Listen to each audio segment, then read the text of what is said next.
Muito boa tarde! Hoje, dia 30 de setembro, hein? Agora são 15 horas mais 55 minutos. Essa é a Rádio Nova 15, a sua Rádio TV.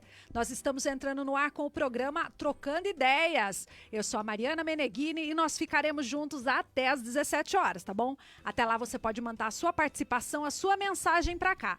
Pode mandar através do WhatsApp, que é o 19999681515. Olha que facinho que é o telefone aqui da rádio. É o 19999681515. Pode mandar sua participação também pelo nosso site, que é o www.nova15.com.br. Se você não baixou ainda o aplicativo, procura lá no Radiosnet, na loja do seu telefone, né? Baixa o aplicativo e procura a Nova 15. Você pode ouvir a Nova 15 em qualquer lugar. Gostaria de dar meu boa tarde para toda a equipe técnica que está aqui hoje com a gente. E também vou anunciar a minha convidada de hoje. Ela é doutora em Teoria Literária pela Universidade Estadual de Campinas, da Unicamp. Ela foi coordenadora do curso de Letras da Universidade Metodista de Piracicaba, da Unimep. E é uma das principais estudiosas brasileiras aí das obras e da história do poeta português Fernando Pessoa. Inclusive, né, nós fomos lá na casa dela, nós filmamos toda a biblioteca, a casa dela, invadimos tudo lá, daqui a pouco nós vamos mostrar as imagens para vocês do que a gente fez lá na casa dela. Gostaria de dar meu boas-vindas, né? Seja bem-vinda ao programa Trocando Ideias, Josiane Maria de Souza. Boa tarde aí a todos aí que nos acompanham. Agradeço o convite para estar aqui com vocês, falando um pouquinho aí sobre Fernando Pessoa, língua portuguesa e outras coisas mais. Mas aqui a gente pergunta tudo. A gente pergunta da vida pessoal, a gente pergunta da profissão, a gente pergunta tudo. E para começar, eu gostaria de saber, a professora é filha de quem? Quem são os seus pais?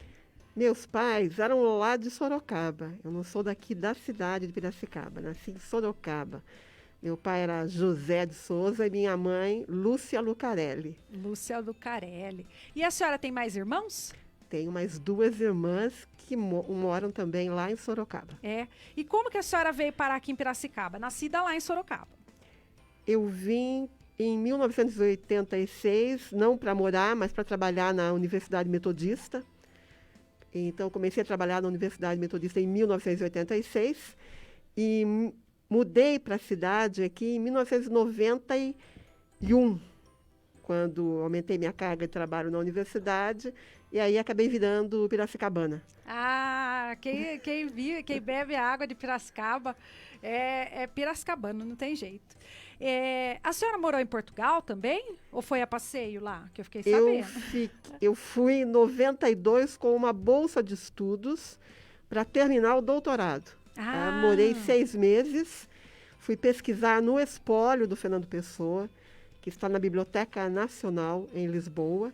Então, fiquei 6 meses lá para terminar a pesquisa de doutorado.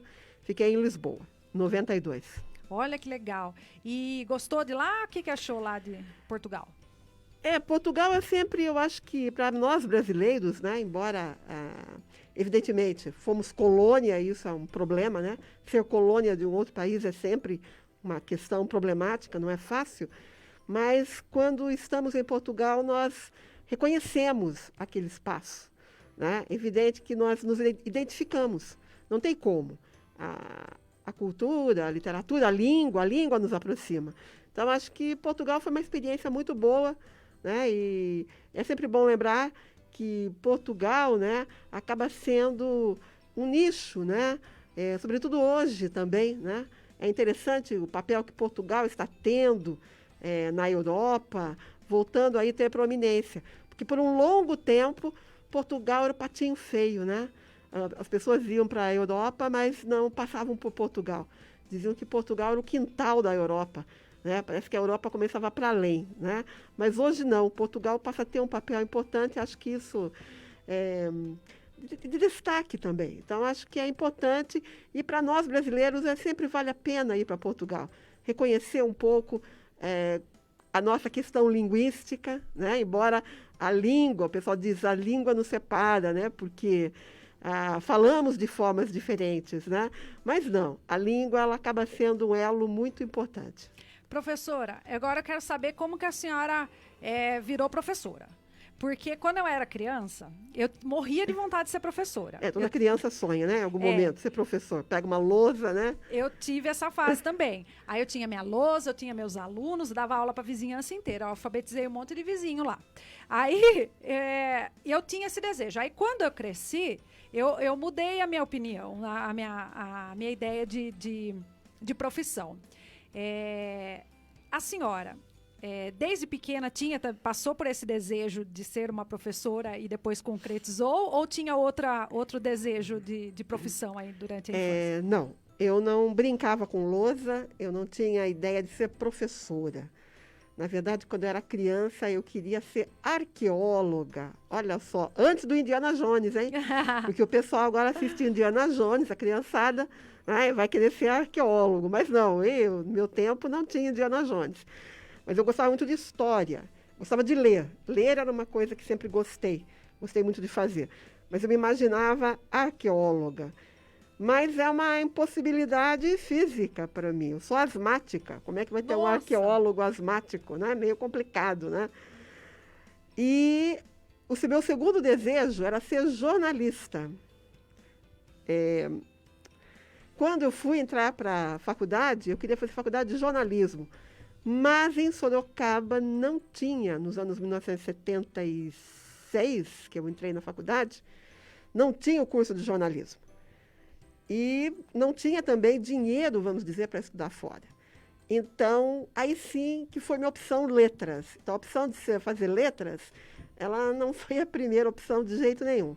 Era a opção por quê? Porque eu gostava de ler. Então, essa era a questão.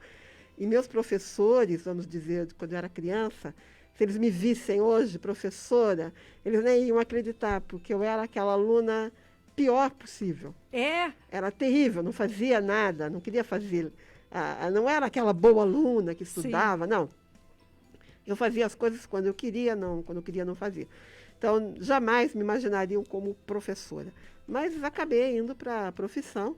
E é claro que trabalhei como professora só na Universidade Metodista, eu trabalhei 32 anos e já dava aula na escola pública. Dei aula também na escola pública. Vamos dizer, atravessei, só não dei aula para criançadinha, mas dava aula no ensino fundamental, desde lá o antiga quinta série, que hoje é a sexta série. Sim. Depois dei aula para o ensino médio. Então, passei aí pelos diferentes níveis, né? E eu diria assim que gosto muito de ensinar, de ser professora. E é uma pena que a maioria da juventude não quer mais ser professor. Só quer ser professor quando é criança. E depois, quando cresce, desiste. Então, nós temos uma falta grande de professores que vai fazer, que vai começar a aparecer com mais intensidade para essas novas gerações, né? Professora, uma coisa que eu fiquei pensando, né? Quando a gente pensa em professora, a gente pensa assim na pessoa que como nos exige na sala de aula, né? Por exemplo, assim, que gosta que a gente escreva certinho, que a gente fale certinho. A senhora sempre escreveu certinho e falava certinho ou não? É porque a gente pensa, professor de português, a gente já pensa assim, né? Será que faz tudo? A pessoa vai corrigir também, né? A pessoa vem conversar e fala, mas é professor de português, não quero conversar porque ela vai me corrigir. Eu pensei isso Essa também. é uma visão, vamos dizer, mais antiga, né? Da própria língua até.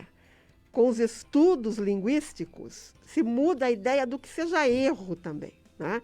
Quando éramos crianças, íamos para a escola, e o professor falava, você está falando errado? Quer dizer, o que é falar errado? Né? A linguística ela vai retirar esse conceito, né? Há muitas maneiras, muitos níveis da fala, né? Então, é evidente que se eu estou num ambiente informal, eu não preciso ficar regulando minha fala, né? Porque uma coisa é falar, outra coisa é escrever. São coisas distintas. Evidente que se eu vou fazer uma redação para um concurso público, eu não posso escrever nessa redação da maneira como eu falo. Eu tenho que usar a chamada norma culta. tenho que usar aquelas regras gramaticais, porque eu vou ser avaliado por isso. Né? Então, dependendo do contexto em que eu vou usar a língua, eu vou usar ou não as referências todas. Né? Então, essa ideia de que existe erro, ela se transformou. Né? Não é que eu não vou para a escola e não vou corrigir um texto. É evidente, eu vou corrigir um texto. Né? Vou dizer, você tem que adequar esse texto. Sim. Né?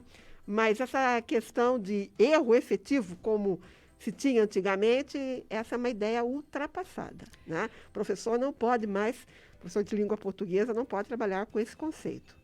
Professora, seguinte, a senhora estudou, que ano que a senhora fez língua portuguesa? Eu fiz o curso de letras na Faculdade de Filosofia, História e Letras de Sorocaba, que hoje é a Universidade de Sorocaba, a Uniso. Quando estudei, não era a universidade, ela era uma faculdade da Fundação Dom Aguirre. Eu me formei em 1978, né? Então, eu entrei na universidade em 75. E Tá? que ano que a senhora começou a dar aula? Eu tinha 20 anos de idade quando comecei a dar aula. Eu saí já da faculdade, Já começou a dar aula. Já comecei a dar aula. E depois, que ano que a senhora virou coordenadora lá do curso? Já foi como coordenadora? Não. Eu comecei a dar aula na Universidade Metodista como professora de literatura inglesa e norte-americana. Eu vim para substituir uma professora americana que estava indo para a direção do Centro de Humanas e acabei ficando com as aulas de literatura inglesa norte-americana. Depois, quando ela retorna ao cargo dela, eu passo a dar aulas de teoria literária, de literatura portuguesa e de produção de texto. E a coordenação do curso eu assumi em 1996 e fiquei na coordenação até 2017. Olha, e vamos falar um alô para quem está nas nossas redes sociais? Alô, alô! Alô, alô! Olha lá, festa na janela tá aqui. O Tejada chegou. Agropecuária do Bertim, boa tarde. Olha aqui quem passou aqui. A Clarice Favareto, boa tarde, Caclá. Que bom que você veio. A Fabiana Santos, não existiriam outros profissionais se não houvessem os professores. Olha que linda, Fabiana Santos, linda. A Clarice está falando por José Roberto de Gaspari não causar aqui no Trocando Ideias, viu? Eu tô sabendo que ele tá causando na programação da Nova 15 aí, só que eu não consegui assistir para saber exatamente o que aconteceu, mas tô sabendo que ele tá aprontando, hein? Nem queira, mano. Olha lá o Ricardo Queiroz dos Santos falou assim, faz uma propaganda minha aí. Então, boa tarde para você, Ricardo Queiroz, que tá aqui ligado com a gente. Um abraço também para Giselda Fernandes, que tá aqui acompanhando. Olha aí, ó. A Clarice Favareto falou, boa tarde, professora Josiane, seja bem-vinda. Mandou um boa tarde para o José Roberto de Gaspari e para todos os ouvintes que estão acompanhando aqui. Então, boa tarde para você, Clarice. Obrigada por estar acompanhando aqui o programa com a gente, tá? E o José Roberto de Gaspari mandou um boa tarde para todos nós aqui da Nova 15. E, professora, vamos continuar nosso bate-papo? Porque eu tenho muita pergunta e muita coisa para a gente falar. Ainda durante a estadia da senhora lá na Unimep, né? Foi criado o encontro literário ou lá no Centro Cultural Marta Watts, ou foi depois que a senhora trabalhou lá na... Não, o encontro com a literatura era uma proposta do curso de Letras Língua Portuguesa, que visava justamente difundir textos literários e promover a leitura, né? Então, o objetivo era lidar com diferentes autores e era realizado lá no Centro Cultural Marta Watts. Então, era uma vez por mês, escolhia-se um autor e a gente lia, discutia esse texto, esse autor. Aí, dentre eles, o Fernando Pessoa foi um dos... Sim, o Fernando Pessoa, fizemos várias vezes encontros sobre Fernando Pessoa, né? E depois esse encontro com a literatura passou a fazer parte da programação do SESC. Ah, Tá? Então, agora, com a pandemia, né, este ano, com a pandemia, nós tínhamos uma programação que ela só teve o encontro de janeiro, né? Depois, com a pandemia, evidentemente, não pôde mais ser realizado.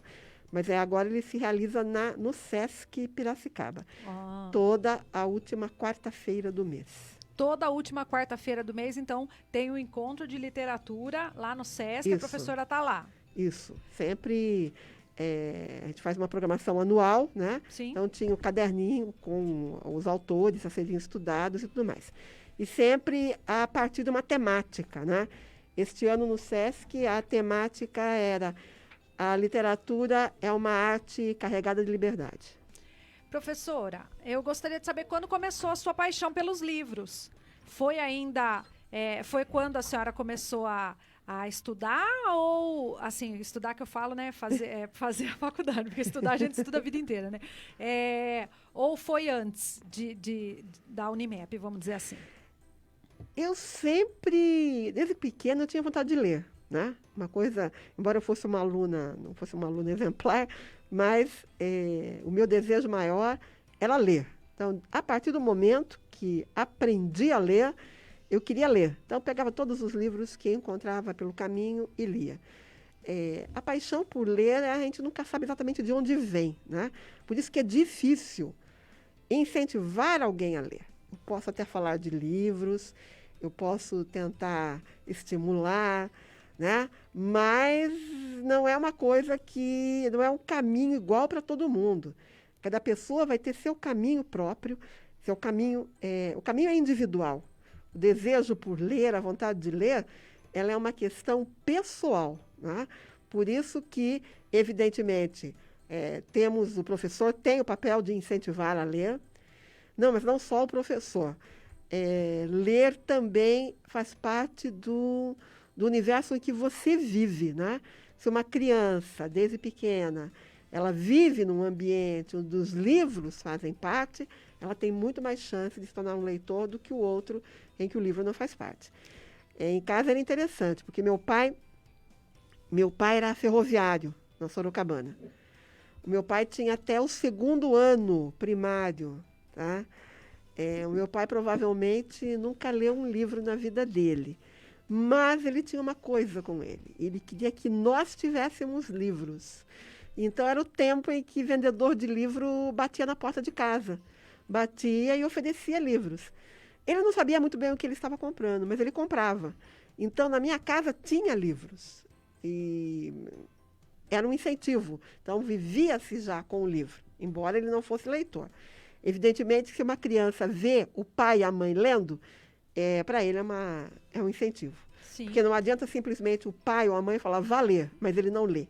Não dá o exemplo, né? Assim como o professor também, ele também precisa ser um leitor, né? Então, eu digo assim, infelizmente no Brasil, né, o único modelo de professor, de leitor, provavelmente é o professor, né? Porque a gente não vive num país em que as casas têm livros, né? Tem uma estante, não precisa ser uma estante sofisticada, não. Pode ser uma caixa onde você guarda os livros. Uma prateleira, né? Uma prateleira. Começa com a criança, um gibi, onde ele vai guardar, ele vai armazenar. Então, esse é o incentivo. Mas isso não ocorre dessa maneira. Então, o professor, ele é o primeiro modelo de leitor que as crianças vão ter. Por isso é tão importante o professor se apresentar como um leitor. Como é que a gente se apresenta como um leitor? A gente fala dos livros que leu, leva os livros, mostra os livros, né? Põe a criança para olhar os livros, leva a criança à banca de revista.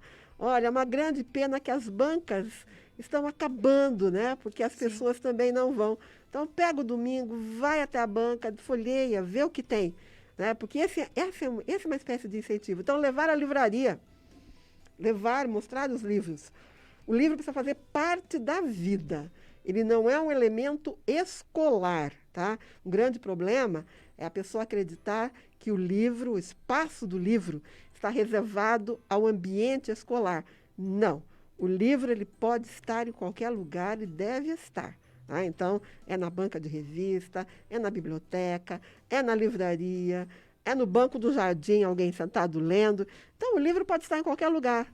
Exatamente. E, inclusive, deixa aí uma pilha de livro aí na sua casa, vai se ambientalizando aí seus filhos, vai colocando todo mundo para ler aí na sua casa, hein? Porque se o livro tá perto, a gente pega para ler, né? Agora, se tem que ir lá na biblioteca, vai tornando um empecilho isso, né? Vai fazendo com que a pessoa seja desestimulada a fazer a leitura, né?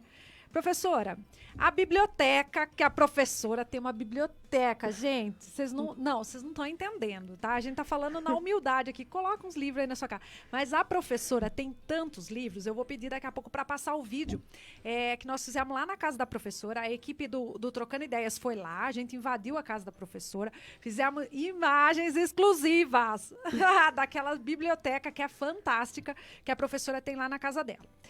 Tá pronto o vídeo aí? Dá para colocar? Vamos colocar então o vídeo pro pessoal que tá no Facebook assistir. Você que não tá no Facebook, tá nos ouvindo pelo site e pelo Instagram, convido você a dar uma passadinha lá para dar uma olhada no vídeo que nós fizemos lá na casa da professora para você conhecer a sala Pessoa, né, que foi feita exclusiva aí pro Fernando Pessoa.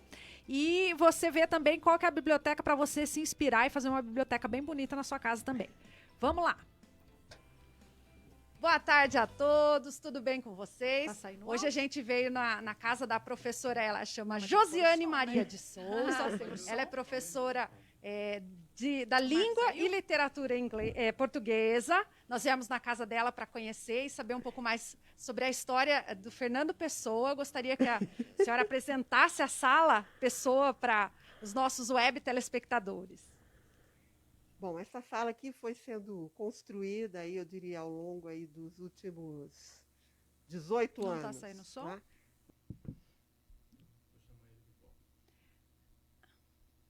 Então, nós tivemos um probleminha aí com o vídeo. Daqui a pouco a gente vai passar o vídeo. Enquanto isso, nós vamos conversando com a professora. Professora, eu queria que a senhora falasse para a gente se a senhora tem algum livro que a senhora mesma escreveu, ou não. Se é só, a paixão é só pelo lado de cá, vamos dizer assim. Não, tenho o trabalho de dissertação de mestrado, tenho a tese de doutorado. Né? Em algum momento da minha vida também quis ser escritora, também era adolescente. Escrevia poesia, escrevia contos, né?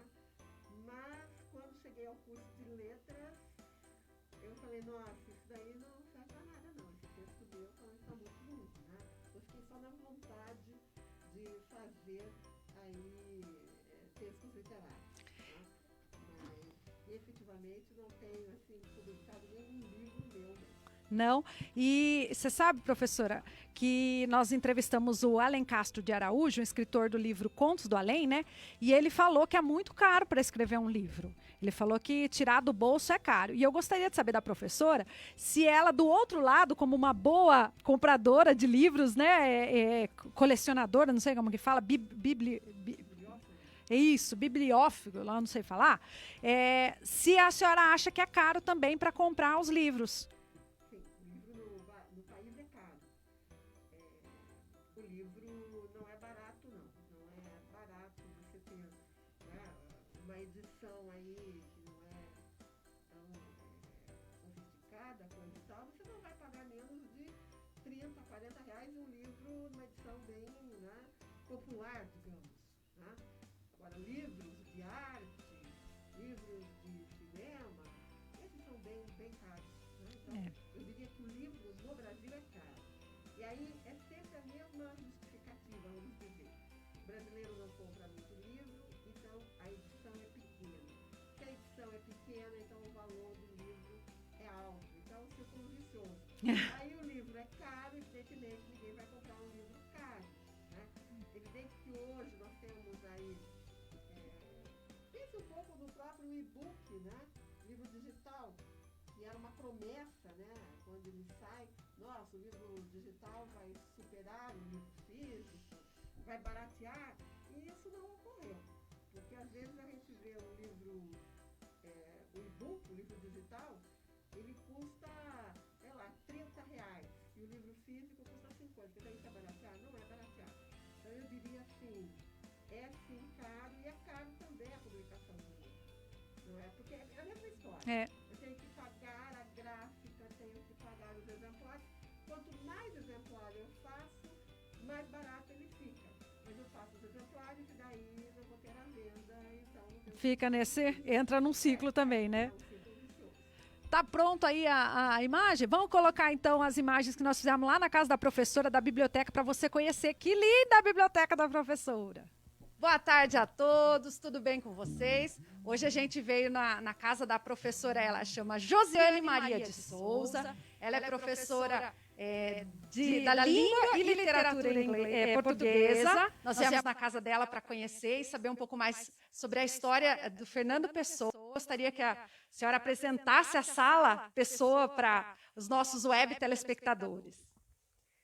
Bom, essa sala aqui foi sendo construída, aí, eu diria, ao longo aí dos últimos 18 anos. Né? Mas, na verdade, eu pesquiso e me interesso por Fernando Pessoa desde que eu tinha 15 anos de idade. Então, na verdade, é uma coleção de livros que começou já há bastante tempo e que achei por bem colocar num espaço único, onde tem as obras que ele produziu e textos de pesquisadores do próprio Fernando Pessoa, assim como quadros, objetos que remetem ao Fernando Pessoa. Então, acabou aqui ficando sendo a sala Fernando Pessoa. Ai, que bacana. Então, nós estamos aqui na sala Fernando Pessoa e eu gostaria de saber, todos esses livros, a senhora que comprou, foram presentes, como que a senhora juntou um acervo tão rico do Fernando Pessoa? Bom, a maior parte eu mesma comprei. Né? Então, sempre que sai publicado uma nova edição de obra de Fernando Pessoa. Então, aqui, por exemplo, daquela prateleira lá, na penúltima, até embaixo, são todas obras do Fernando Pessoa.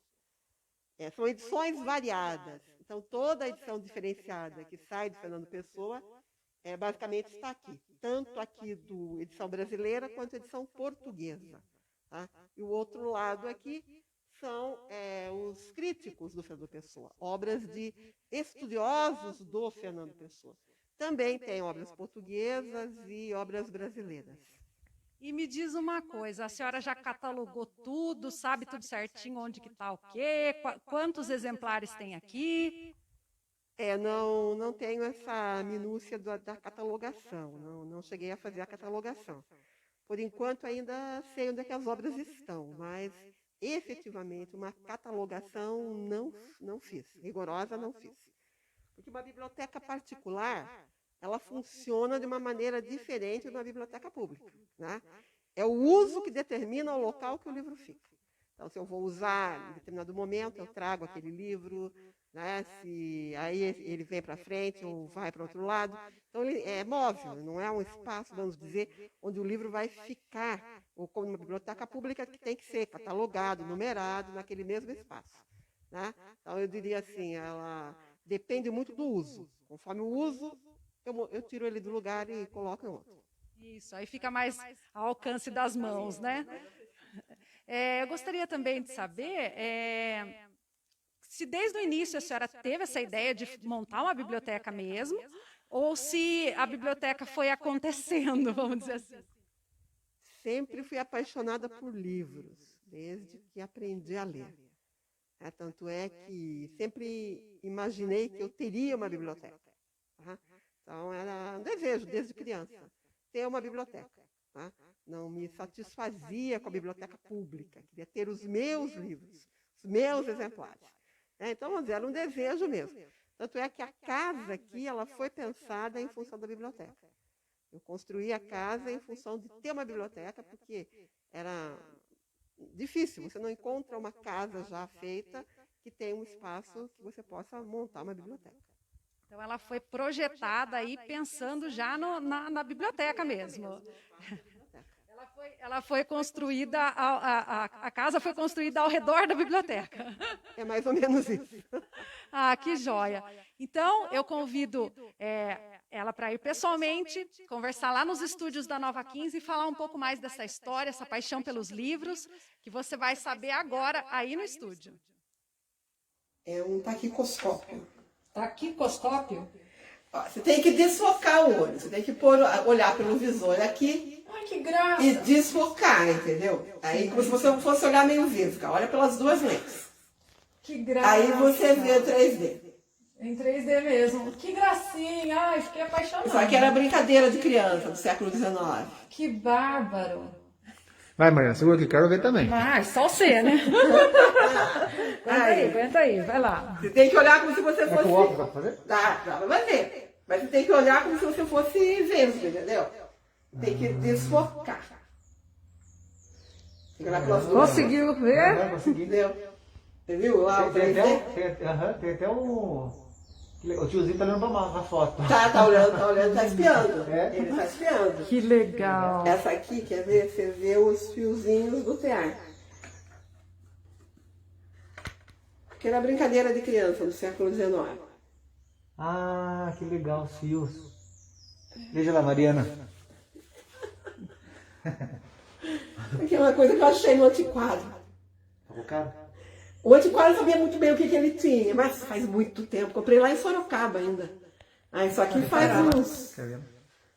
Faz uns... Nossa, que graça os fios. Faz uns Dá pra 30 ver. anos que eu comprei no antiquário.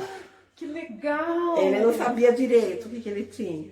E tem quantas imagens aqui? Nem sei, tem um montão, ó. Olha, Você que tá vendo? legal. Tanto é que ela tá meio apagada já, né? É tudo foto do 19. Que É bárbaro. do século XIX. É brincadeira de criança isso aqui. Lindo.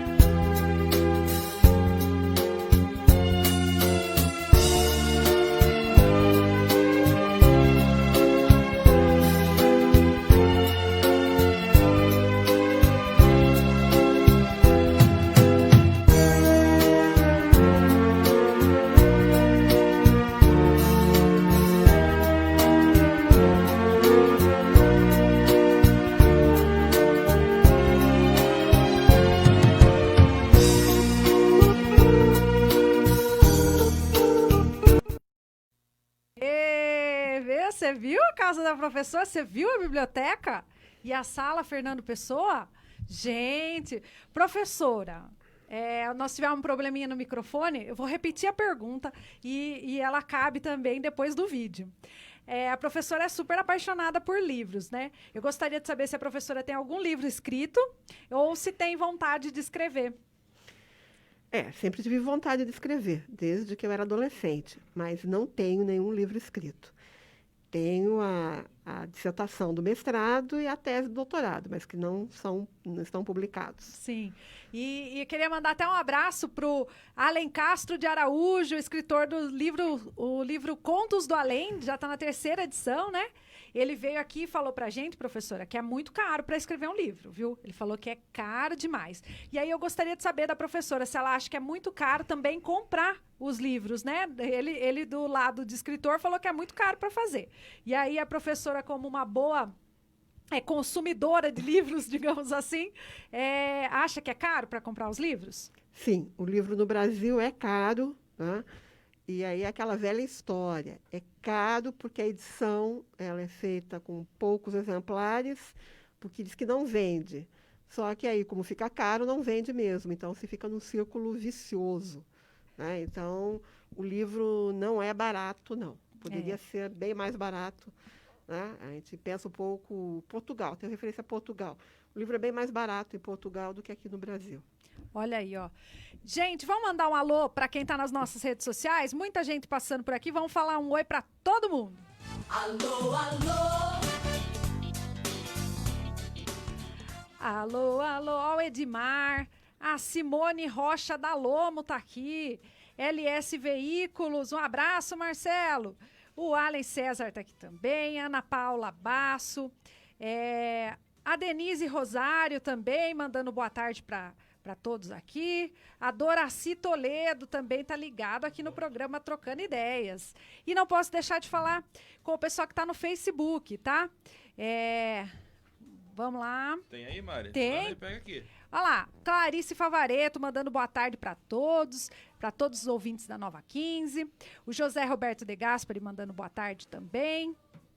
Olha só, José Roberto de Gasperi falou assim: o conhecimento da norma culta é importante e também é importante respeitar a linguagem coloquial. José Roberto e a Fabiana falou assim pro José Roberto que eles são fregueses aqui da Nova 15, e em especial do Trocando Ideias. Ah, que lindo, eu fico super feliz, Fá. E um beijo também pro José Roberto de Gasperi, pra Clarice, que estão sempre acompanhando o programa.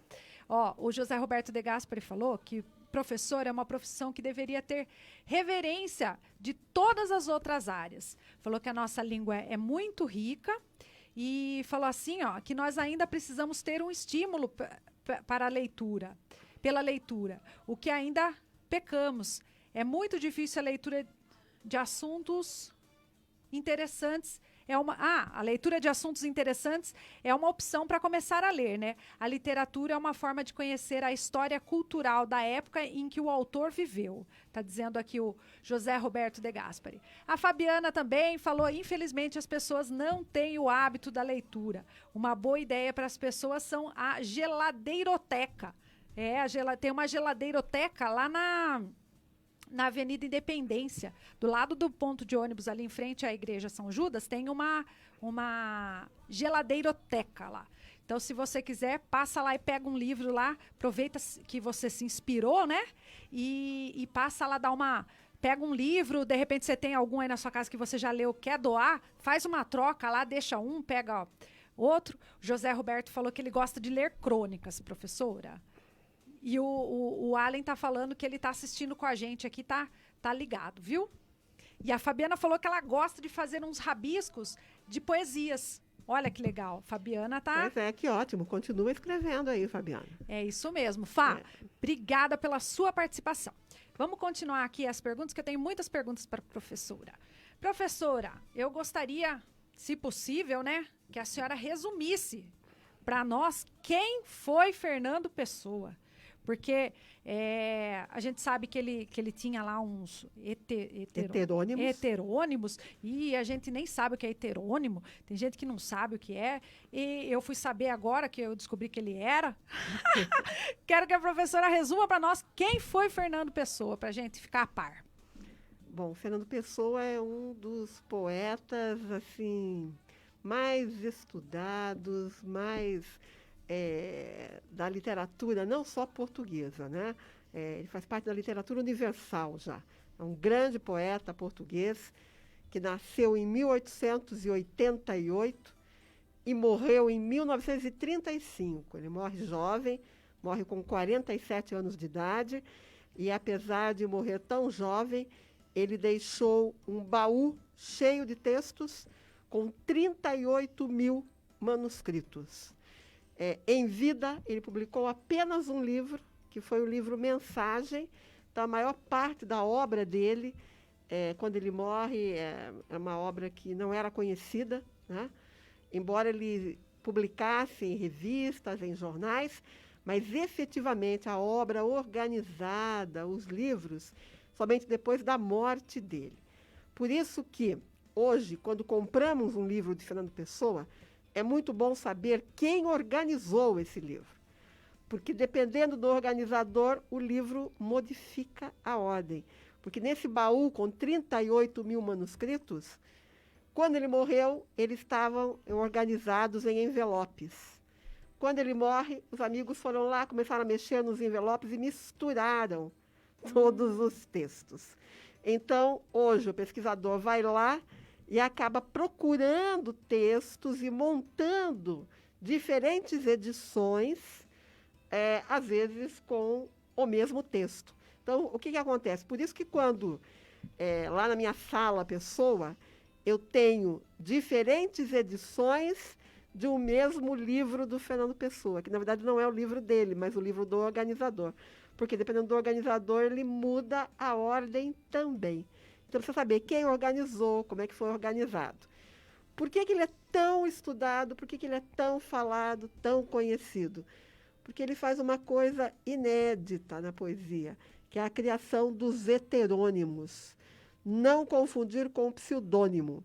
Pseudônimo é quando eu não quero escrever com o meu nome, eu escrevo um texto e invento um outro nome. Ele não. O heterônimo, ele cria uma personalidade, Cada heterônimo tinha uma vida, vivia de uma maneira, tinha um nome, tinha uma escrita diferente. Cada heterônimo chegou a ter até um horóscopo, porque o Fernando Pessoa também era astrólogo. Então, de acordo com o tipo de poesia que aquele heterônimo fazia, ele fez o cálculo da data de nascimento, né? Então, por exemplo, o mestre, que é o Alberto Caeiro, morre em 1915. Tá? Então, morre mesmo antes do próprio Fernando Pessoa, bem antes. Tá? E esses heterônimos, então, escreviam cada um de uma maneira diferente. Há estudiosos, hoje, né, os heterônimos mais conhecidos e estudados. Então, o pessoal que faz aí, né, que está fazendo o ensino médio, né, estuda Fernando Pessoa, estuda 3 heterônimos: Alberto Caeiro, Álvaro de Campos e Ricardo Reis. Mas os estudiosos, os pesquisadores, já chegaram à marca de 72 heterônimos. Então, ele escrevia de muitas maneiras diferentes, né? Então, é um universo, eu diria assim, o Pessoa pode, a gente passar a vida toda estudando e vai encontrar novos textos e vai encontrar novas teorias, né? Então, por isso que ele passa aí a ter a grande importância, não só na literatura portuguesa, mas na literatura universal. Ó, e professora, fale uma coisa para mim. Eu vi lá que tem um semi-heterônimo, que é o Bernardo Soares também, né? Isso. Prof. Eu falava prof para minhas Por que professoras. semi? Por que semi? Porque... Prof? É, Na minha época era dona. Dona? Dona. Dona. Tia é para os pequenos, né? Tia é para os pequenos. Para os pequenos. O que mais que o povo fala? Mas o povo chama ainda de dona, né? Chama ainda? Chama de dona. Dona, eu chamava prof, gostava de prof. Ou, chama às vezes, de quando eu tava no meu outro heterônimo, eu falava É bom teacher. anotar essas palavras. Heterônimo. Nossa, Eu falava teacher. É teacher, correto, né? Pois é. Tem as crianças que falam que o teacher. pessoal- O professor eu, já... eu tenho trauma de tia. É. Uma vez eu chamei a professora de tia, ela falou, tia, É, ficou Pois bravo? Mas o que mais que Estava chama? certa, professora. Não pode chamar de tia, não. E tem algum que a senhora não gostava? Quando a pessoa chamava, a senhora corrigia? Fala, não, me chame de tia. Dona, não gostava de dona, não. Porque, Não. às vezes, sobretudo a criança, né? O pessoal do 5º ano, do 6º ano, né? Quando eu acabava de dar aula, eu ficava com dona na cabeça. Dona, pegaram meu lápis. Dona, escrevo com vermelho ou com azul. Dona. Né? E, às vezes, estava chegando, o aluno ia perguntar, a dona de português chegou? Eu falava, não sou dona de português nenhum. Não tenho português nenhum, dona de português, né? Então, né, O dona era meio complicado. Ô, professora, a Fabiana Santos perguntou assim, além de Pessoa, qual o escritor preferido dela? Pergunta pra mim. Tem mais algum aí nessa fila ou o coração só cabe pra... Não, tem muitos. Acho que assim, há escritores muito, muito bons que a gente pode descobrindo, tanto escritores do passado que já morreram, quanto escritores atuais, né? Então, vamos pensar aqui um pouquinho nos brasileiros. Claro, um grande poeta, Carlos Drummond, né? Então, Mário Quintana, que às vezes a pessoa esquece dele. Não podemos esquecer do nosso grande romancista, Machado de Assis, né? Não podemos esquecer de um Jorge Amado. Então, há autores excelentes. Vamos pensar numa literatura universal, né? Vamos pensar no Cervantes, né, com seu Dom Quixote. Então, o universo da literatura é fascinante. Vamos pensar no italiano, o Dante, né, que vai escrever a Divina Comédia. Vamos pensar na América Latina, no Gabriel Garcia Marques, né, no Onetti. Então, há tantos autores, né? O Joseph Conrad com Coração nas Trevas, né? Então, há uma infinidade. Acho que a grande sacada da gente entrar numa biblioteca é a gente se perder nela e ir encontrando coisas que nem imaginávamos que existia. Olha que legal. E, professora, qual que foi, assim, a obra que a senhora mais Você não quer gostou? saber do semi-heterônimo? Fale rapidinho, que eu tenho um monte de perguntas. Tá, então vamos voltar a semi-heterônimo. Por que semi? Porque o Pessoa dizia que o Bernardo Soares era parecido com ele próprio, pessoa. Por isso que é semi-heterônimo. Não é um heterônimo completo, vamos dizer. E escreve o grande livro, que eu recomendo aí, que é o livro do Desassossego. Desassossego. Professora, qual que foi a obra que a senhora mais gostou? É o Desassossego? Que você pensa Do assim... Pessoa? Que você fala assim, meu Deus, ele é demais, arrasou. Eu sempre gostei muito do heterônimo Álvaro de Campos.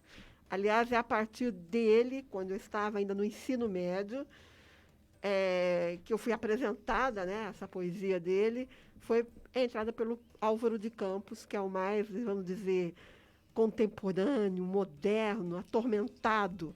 Né? O Álvaro de Campos parece que sempre está falando muito ao nosso tempo, né, das nossas angústias. E tem algum que a senhora fala assim, esse eu não gostei muito, acho que ele estava com preguiça, não estava com muita vontade de escrever. Tem Não algum assim? Que a senhora pensa assim, ele podia ter se esforçado um pouquinho mais. Não, acho que não. O Fernando Pessoa, a gente não pode falar que ele podia ter se esforçado mais, não. Ele era muito rigoroso com a sua obra. Ele era muito rigoroso, muito consciencioso, muito racional para elaborar essa obra. Eu diria assim, eu não gostava e demorei para me familiarizar com o Ricardo Reis. Por quê? Porque o Ricardo Reis eu achava sempre muito artificial. Mas ele é para ser artificial. Porque quem é Ricardo Reis? Ricardo Reis era um médico que queria escrever ainda a forma dos textos clássicos, né? Então parece que ele força a barra para o clássico. Mas é isso mesmo. Ele tem que ser dessa maneira. Ele era um monarquista que, quando é instaurada a República em Portugal, em 1910, o Ricardo Reis veio morar no Brasil. Então, ele deve estar morando aí em algum lugar aí na Bahia, algum lugar lá em Itapuã, quem sabe. Né? Mas o Ricardo Reis, então, ele tem essa poesia, esse ar artificial, né? Que não agrada muito o gosto da professora. A professora acha não é. Eu demorei para compreender o porquê do artificial dele. Então, vamos dizer, por isso que eu demorei para engrenar a leitura do Ricardo Reis. Posso fazer uma pergunta, Mari? Claro, por favor. Professora, a senhora dava aula na escola particular ou na pública? Eu dei aula na escola pública. Aqui em Piracicaba, eu dei aula no Pedro Moraes Cavalcante e dei aula no João Guidotti. Na minha época, eu cheguei a ganhar vários livros, como o do João Guimarães Rosa, Grande Sertão Veredas. Ganhei de Machado de Assis. E tem mais um que eu não recordo o nome, que é uma capa amarela e azul à frente dele. Eu não lembro o nome. Eu tenho guardado até hoje. Vou tirar uma foto e depois peço pra Que bom que você guardou. Você ganhou na escola? Na escola, na época. Então, porque eu não sei se ainda permanece esse projeto do governo, né? Era do governo federal. Vinha numa caixinha de papelão, Isso, que era todo ano, a cada série recebia uma caixa com livro. Isso era o melhor projeto que existiu, eu diria assim. Eu não sei se ele permanece ainda, mas por quê? Porque é isso mesmo, a pessoa tem que receber o livro e levar para casa.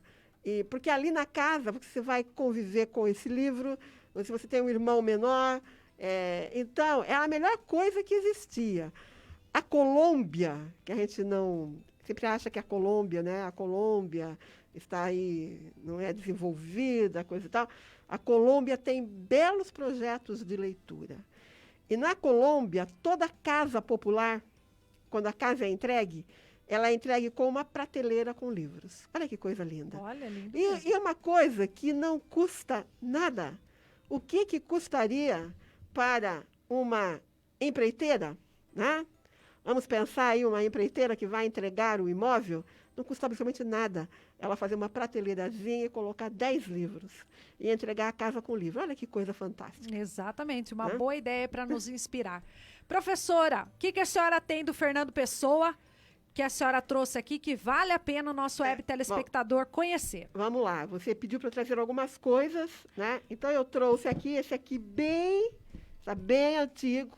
Mostra, né? para o pessoal lá e para o pessoal aqui. 1940. Nossa. Tá? Esse aqui é uma edição muito rara, é a edição Petrus. Fernando Pessoa morreu em 1935. O Petrus era na verdade, o Petrus é um pseudônimo. Ele era um admirador de Fernando Pessoa e começou a fazer publicações. Então, essas publicações, elas são aqui numeradas. Deixa eu mostrar aqui. Olha. Quando eu comprei esse livro, comprei do seu Jaime, na USP, que era um livreiro da USP. Eu estava num congresso sobre Fernando Pessoa. Quando eu comprei, um português sentou do meu lado e queria comprar de novo o livro meu, porque é muito raro. E eu disse, não vou vender, acabei de comprar. Esse aqui é o exemplar número 488. Então, olha lá, marcado à mão pelo próprio Petrus, tá? Então, esse aqui é Crônicas Intemporais, uma seleção aí do Fernando Pessoa. Esse aqui são apreciações literárias. Então, eu diria assim, é um exemplar raro, mesmo em Portugal é raro, tá? Porque não havia muitos exemplares. Provavelmente era uma edição de 500 exemplares, né? No máximo aí 1000 exemplares. E que não tem maravilha. mais. Olha tá? que legal. Aí eu vou mostrar uma outra edição. Aqui, essa é uma edição que eles chamam de edição clonada. Tá? O que é uma edição clonada? Pode ser o pessoal chamado de facsimilada do livro, da única publicação do Pessoa, que é o livro Mensagem. Então, uma edição clonada, ela é exatamente igual ao primeiro exemplar dessa edição. Não é o primeiro exemplar, né? Gostaria que fosse, né? Sim. Mas não é o primeiro exemplar, mas ela é clonada. Então, a capa é de pano, tá? Se eu abrir aqui, ela é do exemplar que o Fernando Pessoa corrigiu para a edição final, tá? Olha só. Então, tem até as marcas do tempo, tá? Então, vou ver as anotações Que ele né? fez. que ele Olha, fez que para legal. corrigir a edição, né? Então, olha, datilografado, né? Então, Meu vamos Deus. dizer, esta é uma edição clonada, tá? Ela é tal e qual a primeira, mas não é a primeira, evidentemente, não é a original, né? Ai, que legal. Se Mas é uma fosse- boa. Se fosse, forma, né, seria uma coisa Nossa, fantástica, nem dá né? pra trazer. É, então. Não, aí já viu, né? Mas ela Tô vem comendo nessa esse copo caixinha d'água aqui, ó. tá? Vai Você molhar vai os de livros. perto, né? Vem nessa caixinha, Toda dentro pomposa. dessa caixinha. Outra edição clonada. Essa é uma edição clonada da revista Orfeu, Sim, mostra pro Nossa, pessoal que lá a do revista é antiga, hein? Facebook. que é de 1915. E pro pessoal Tá? aqui do Eu já vou mostrar dentro. mais atrás. Só saíram 2 exemplares dessa revista, né? Acabou o dinheiro, o pessoal não conseguiu publicar mais, Sim. mas é também clonada. Ela é tal e qual a revista original, tá? Ah, é igual a outra Mas lá, é igual clonada. a outra, mas evidente que não é a original também, né? Não é a revista em si. Mas, Mas é uma ela- boa ideia, Ela né? é uma edição clonada, tá? Então, vamos dizer, é tal e qual, né? Que E essa aqui é legal. o número 2, né? Que só tem 2 exemplares.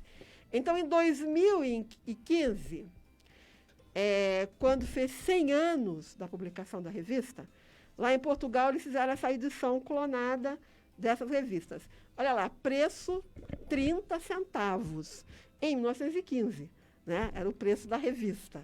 Que tá? legal. Então, essa é uma edição clonada também aqui da... E esse é capa de madeira? Esse aí eu vou mostrar, uma capa de madeira. Mas eu gostei da caixa aí, parece. Eu achei que era. Ele era o próprio eu livro. achei mesmo. Não, Porque lembra que tem é que nem aquelas coisas do Estadão que junta do É, ano inteiro e faz isso. um só. Eu Faz achei um que só. tava assim. os portugueses são muito cuidadosos nas edições e muito criativos, tá? Essa é uma edição de textos do Pessoa, que foi... há um poeta francês, o poeta Baudelaire, que escreveu um livro, no século XIX, chamado As Flores do Mal.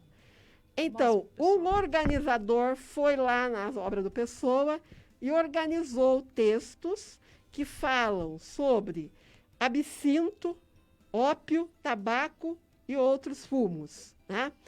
E colocou o nome de Flores do Mal também. E aí, o que eles fizeram? Eles tiveram o cuidado de fazer a capa em madeira. Que graça. Tá? Lindo, né? Então, a gente tem aqui uma edição especial, também numerada, tá? Só tem 1000 exemplares. A prof tem E uma. E essas edições não se repetem. Tá? Olha. Então, a edição numerada, ela não se repete. Então, é 1000, pronto, e acabou. Acabou. Acabou. Quem tem, Né? tem. Quem tem, tem. Então, essa aqui é as flores do mal. E tem fotografias aqui dentro, né? Então, olha só, uma edição Olha. toda caprichada. Sim. Tá? Tá. E aqui na contracapa tem um verso do Pessoa que é: dei-me de beber, que não tenho sede. Tá? Olha Tá? que lindo. E aqui, finalmente, Eu ia perguntar agora se... uma outra edição, né? Também, essa é cartonada, tá? Que é com essa capa grossa aqui, Mostra pro pessoal lá. que é com essa capa grossa, tá? Uma edição cartonada, E o pessoal aqui do Instagram. aqui. Conselhos a casadas... Esse aqui Fernando Pessoa, Minha Mulher, a Solidão. Conselhos a casadas, mal casadas e algumas solteiras. Com o segundo livro, Concupiscente Concupiscente de corpo de nu. corpo. Eu tenho que pôr o óculos, né? A gente chega a uma certa Desculpa idade e não aí, enxerga professor. mais. Não enxerga Que mais. legal. E aí, vocês veem que também é uma edição super especial, Olha que só. dentro dela vem um outro tipo de papel, tá?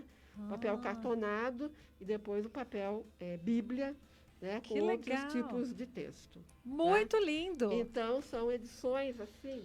Nossa, leva eu pra conhecer a biblioteca. Então, você viu que graça? Mas eu adorei a capa do Do Orfeu. revista. Eu adorei. É. Eu achei que era... Eu acho que assim, o grande atrativo do livro físico é justamente esse. Né? Você poder olhar o papel, o tipo da edição, o que você não tem, evidentemente, num livro digital. É. Por isso que o livro digital, ele vamos dizer, sem graça, né? Eu não consigo, professor, porque eu tenho que anotar, dobrar a página. Pois é Eu já é não outra maneira de ler. É outra. Né? Então, e um texto longo é muito difícil de você ler na tela. Exatamente. Então, por isso que o livro físico ainda ele tem um grande atrativo. Né? E, sobretudo, quando você vai vendo a variedade das edições, o tipo de papel, o tipo Sim. de capa. que Vai é feito. ficando encantada com tudo, né, professora? O contexto do livro no como um todo, né? O conteúdo, a questão da capa, enfim. Professora querida, eu só queria ter trazido uma coisa da casa da senhora que eu vi lá, que eu O que fiquei você viu lá? apaixonada. Põe o vídeo, Marcão, do que eu queria trazer. Eu filmei lá, escondido, pra Prova vocês comum, verem. né? Idade, né? A Loreta. Loreta. A Loreta! Riqueza. Ó, riquezinha. A Loretinha. Olha Ih, que que graça. delicinha. Essa é a Isso é uma Loreta, a riqueza. cachorrinha da professora. Olha que graça. Tem 18 anos de idade. 18 anos. Coloca o outro pra nós, Marcão. Veja só. Agora é Tô com medo agora. Pastorina. A pastorina e a Cidinha. Ai, que belezinha. Olha que legal. Essa é a Cidinha que morava no mesmo. Olha lá, Cidinha. Pastorina. Pronto, já cumprimentou. É isso aí, professora. Nosso tempo praticamente se estourou já nosso tempo. Gostaria de agradecer o Danilo Teles, que fez as imagens aí, nosso videomaker. E vamos dar um último alô para quem está nas nossas redes, Marcão. Alô, alô. Alô, alô. Olha lá, o José Roberto de Gasperi falou que ele adorou os óculos 3D. Falou que praticamente deve ter uns 200 anos isso aí, hein, professor? Não, nem tanto. Tem 100 e tanto. 100 e poucos, José. Ah lá, ele falou que são muitos livros, que a sua biblioteca é maravilhosa.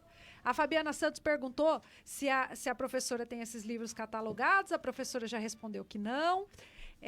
O José Roberto de Gasperi falou assim, é muita riqueza, apesar da presença física, a riqueza existente em uma biblioteca é imaterial, é o conhecimento acumulado em centenas de páginas, né? É a contextualização da cultura, porque a história mostra os fatos e a cultura contextualiza os fatos. Ai, como eu adoro o José Roberto de Gasperi trazendo cultura aqui para o Trocando Ideias também. Olha, a Fabiana falou alguma coisa do Jardim Elite.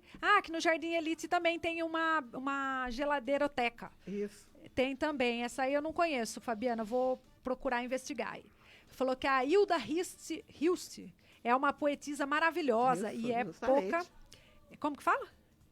Hilda Hilst. Hilda Hilst, tá? Que tem a Casa do Sol em Campinas. Quem quiser conhecer, Eu fui lá. tá? A Casa do Sol em Campinas. Ah lá, o Zé Roberto de Gasperi falou que os professores dele ele costumava chamar pelo nome, não chamava nem de tia, Ah, que nem... bom. Aí, ó, já ganhou o coração da professora. E aí a Fabiana perguntou o que a senhora acha da Hilda Hilst. É excelente. Ela não foi... Como ela tem um texto mais erótico, vamos dizer, acabou sendo relegada ou excluída, né? Mas é uma excelente poeta, escritora, é excelente, né? E é isso. Tem a Casa do Sol onde ela morava, que tem o acervo dela, né? E vale a pena conhecer, sim, a obra dela. Olha, o escritor que eu falei que eu entrevistei, o José Alencastro Araújo, falou assim, ó, estou aqui, Mari, acompanhando você e a professora.